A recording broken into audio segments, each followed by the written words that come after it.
santol. Ito ang mahal. Dollar talaga siya. Yan. May alokon pa. Sapatos mo nakambal to no bago sa. Ayun. Ito avocado.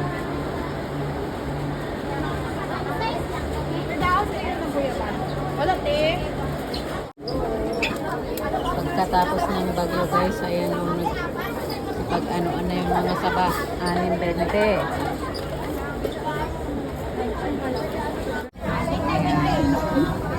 Magta-typhoon 12 daw, kaya ang dami nang nagsipagpilihan ng mga makakain nila.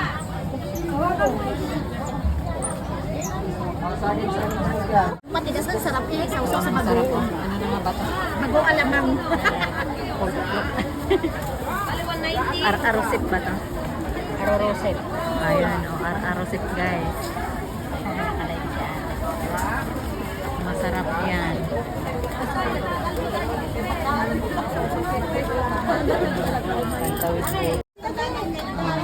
Tatapos lang mag ano ng bagyo. Nagsipagulugan na yung mga ano. Wala na. Dito na sa sentral lang na bagyo. Parang nadanuman na tukak na gajay taon. Nagruwardan.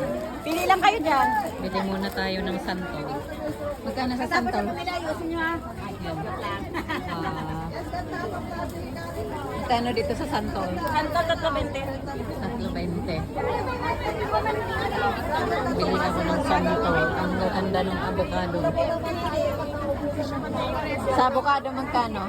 Avocado 25 isa na 25 ang isa. Ang dollar. Dito sa shop CNK Trading.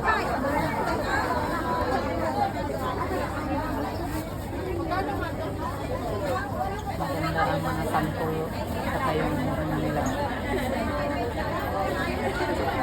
Maganda nila.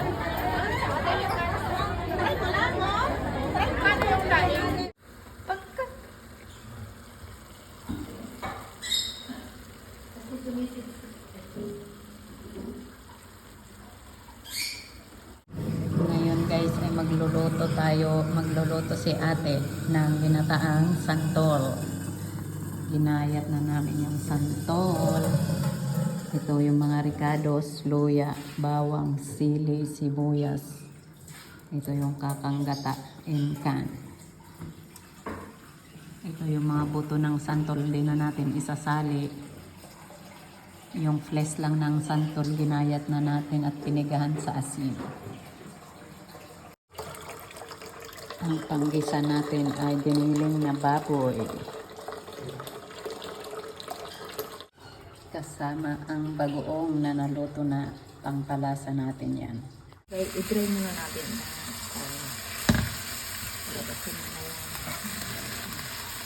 Sinuna muna namin sote ang giniling para lumabas ang manti-mantika.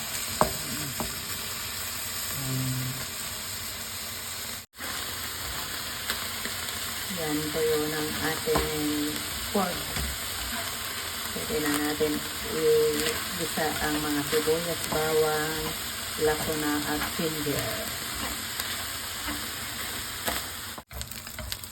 Lumabas na yung mantika. Ilagay na po natin ang ating mga pang-aromatics. Onion, chili, ginger, and garlic.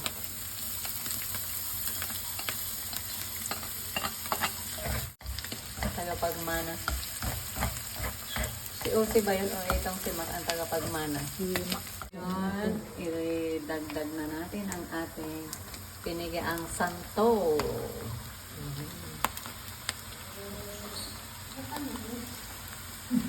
Paghalo-haloin na natin santol at saka giniling at saka aromatics.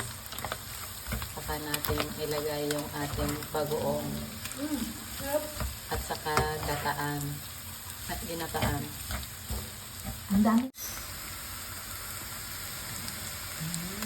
Ang bango. Nangangamoy ang mga aromatics. Yung ating ginataang santol. Wala pa dyan yung gata. We add the coconut and the santol.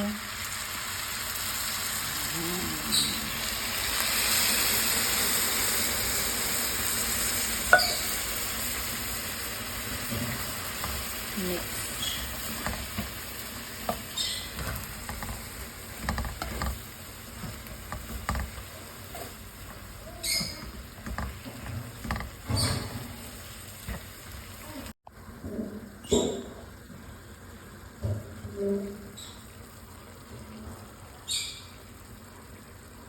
Ngayon, lagyan na natin ng pangpalasa ng shrimp paste. Ayan.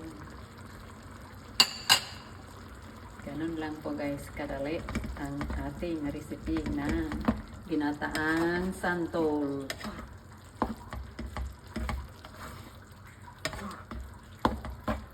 Grabe ang bango. Naamoy nyo ba guys? Now we're gonna add the last cocoa cream because it's time to cook. Medyo tuyo-tuyo na ang ating santol. Nagmamanti-mantika na yan. Nakikita nyo guys. Lagyan natin ng sili pa kung gusto nyo pa. Optional lang.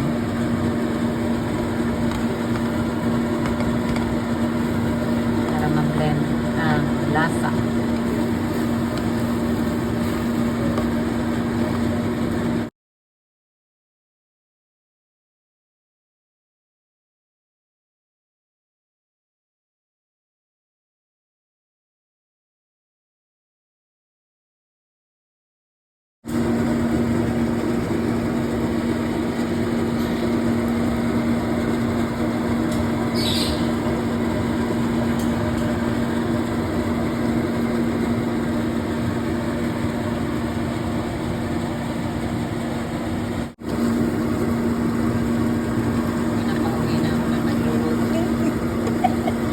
Kasi makakain.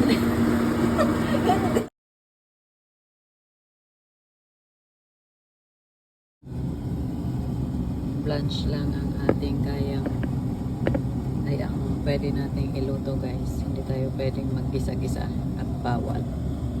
Gawa ng maraming matatalsikan dito sa paligid.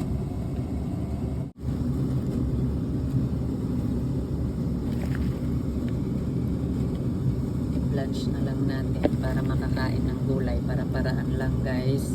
Ganyan ang mga food allowance na mga OFW. Bawal ang magluto-luto para paraan.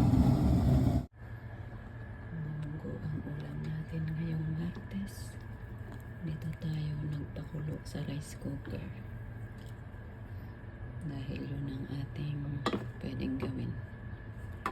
At buksan natin ang bintana para hindi umalingasaw ang amoy. Tapos ipaibabaw na natin ito at saka yung pritong bangos. Discarding malupit ito guys kasi nandito ang ating bossing natin hindi lumabas. Kaya ninja move na naman tayo.